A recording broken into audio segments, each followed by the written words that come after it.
ఈ వేదిక పైన చాలాసార్లు నేను అన్న నిల్చున్నప్పుడు నాన్నగారు చాలాసార్లు రావడం మాట్లాడడం జరిగింది. ఈరోజు మొట్టమొదటిసారి స్టేజ్ పైన నాన్నగారు లేరు అనే లోటు తీరినట్టయింది విజయశాంతి గారు మాట్లాడుతుంటే.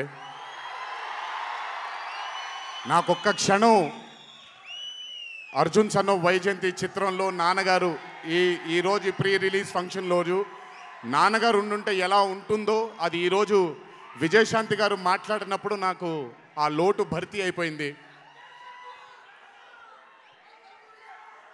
చాలామంది హీరోలు చాలామందికి రంజింపజేసి చాలామందిని అభిమానులు చొరగొన్నాం. కానీ ఏ రోజు కూడా ఒక మహిళ విజయశాంతి గారు సాధించినటువంటి గొప్పతనం ఏ మహిళ సాధించలేదు. కేవలం మన తెలుగు చలన చిత్రసీమలోనే కాదు, భారతదేశపు చిత్రపటంలో హీరోలతో ఈక్వల్గా నిల్చున్న ఏకైక మహిళ ఎవరైనా ఉన్నారంటే అది విజయశాంతి గారు ఒక్కళ్ళే.